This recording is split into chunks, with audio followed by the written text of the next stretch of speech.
The invitation sat on my desk, cream-colored cardstock with gold embossing, the same stationery my father had used to write my disavowment letter 15 years ago. The irony wasn't lost on me. Please join us for dinner at the Anderson family estate at 8. Your presence is urgently requested. My assistant Thomas watched as I turned the invitation over in my hands. Are you going to go? I leaned back in my chair, looking out at the Manhattan skyline from my corner office. What do you think, Thomas? After 15 years of silence, they suddenly want a family dinner. My name is Sarah Anderson, though I haven't used that last name since I was 22. Back then, I was just the rebellious older daughter who dared to question my father's business practices. Now I'm Sarah Wu, CEO of Avalon Industries, one of the fastest-growing technology companies in the world. And I just signed the papers to buy out Anderson Technologies, my family's failing company. The merger documents are ready, Thomas said, placing a thick folder on my desk.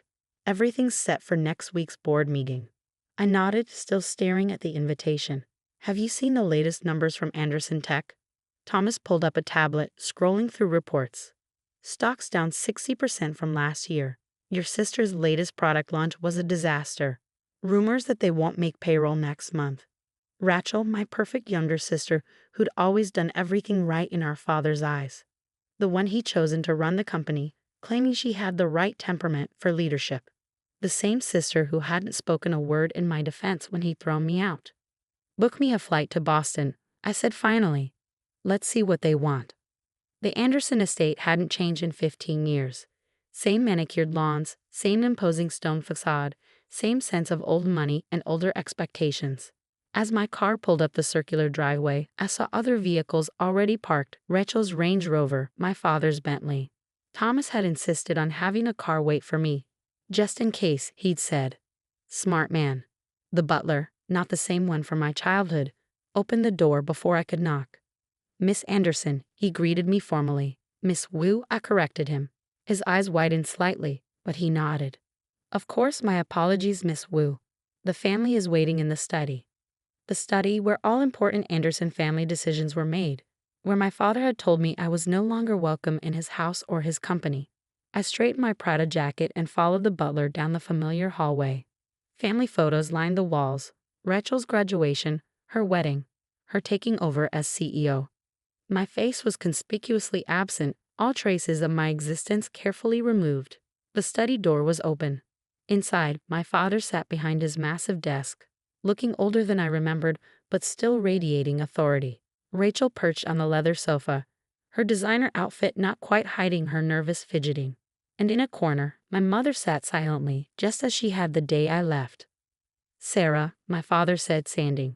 Thank you for coming. I remained in the doorway, not quite entering their space. Well, when the great William Anderson requests your presence, how can you refuse?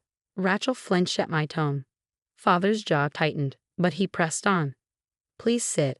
We have much to discuss. I chose an armchair near the door, crossing my legs and waiting. The silence stretched uncomfortably.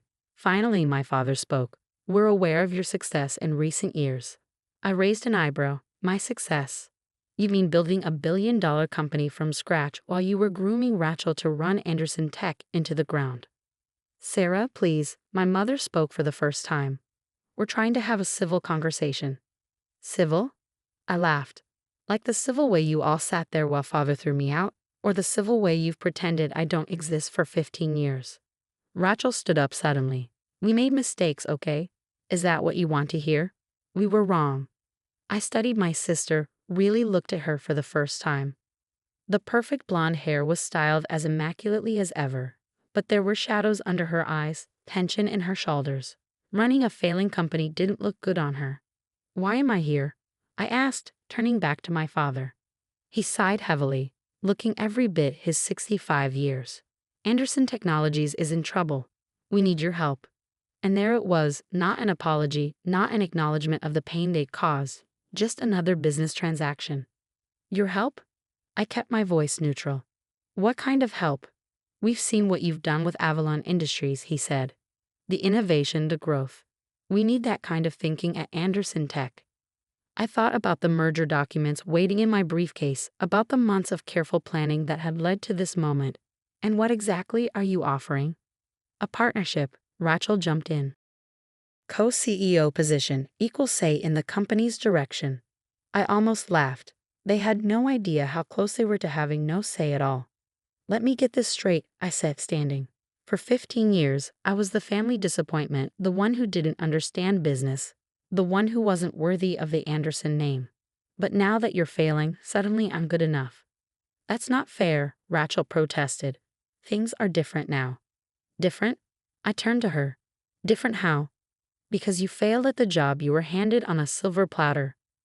Because you couldn't handle the responsibility you were so sure you deserved. Enough, my father's voice cracked like a whip. We're offering you a chance to come home, Sarah, to be part of the family again. I reached for my briefcase, pulling out the merger documents. That's a generous offer, Dad, but I have a counter-proposal. I placed the papers on his desk, watching as he picked them up. His face went pale as he read. What is this? The future of Anderson Technologies, I said calmly. Avalon Industries has been buying shares through various subsidiaries for months. As of next week's board meeting, we'll own controlling interest in your company. Rachel grabbed the papers from our father's hands, her eyes scanning frantically. This is impossible. You can't? Can't what? I asked. Can't outmaneuver the mighty Andersons, can't build something bigger and better than you, can't take everything you thought was yours. My father stood up, his face red with anger. You planned this, all of it. No, Dad, you planned this. The moment you decided Rachel was more worthy of your trust, your love, your legacy, you set this in motion. I just learned from your example. We'll fight this, he threatened. We have lawyers. Yes, you do, I agreed. The same lawyers who helped me structure this deal. Turns out loyalty can be bought. Another lesson I learned from you. The silence in the study was deafening. My mother had gone completely still, her hands clasped tightly in her lap. Rachel looked like she might be sick, and my father, he just kept staring at the merger documents like they might somehow change if he glared at them long enough. The board meeting is next Tuesday, I said, standing up. I suggest you take the weekend to come to terms with this. Please. My mother finally spoke, her voice trembling. Sarah, we're your family. I turned to her, feeling the old pain surface. Family? Where was this family when Dad threw me out? When Rachel took everything that should have been shared between us? When I was struggling to build something of my own? You never needed our help, Rachel said quietly. Look at what you've built. I laughed, the sound sharp and bitter. You think Avalon Industries happened by magic? I worked 18-hour days for years. I lived in a tiny apartment, ate ramen noodles, and pitched to every investor who would listen. And you know what kept me going? Knowing that someday I'd be strong enough to make you all see what you threw away. My father finally found his voice. So this is revenge. No, Dad, this is business. Isn't that what you always taught us? Never let emotions cloud your judgment. I picked up my briefcase. Anderson Technologies is failing. Avalon Industries can save it. The fact that I get to do it, that's just what did you use to call it? A fortunate business opportunity. As I turned to leave, Rachel caught my arm. Wait, what's going to happen to us? To our jobs? I looked at my sister, really looked at her. The golden child who'd had everything handed to her, who'd never had to fight for anything in her life. For a moment, I almost felt sorry for her. That depends, I said. Are you willing to earn your position for once? Before anyone could respond, my phone buzzed. I glanced at the screen, Thomas, right on schedule. I have to take this, I said, stepping into the hallway. Thomas, how did the board calls go? Better than expected, he reported. Most of them are already on board with the merger.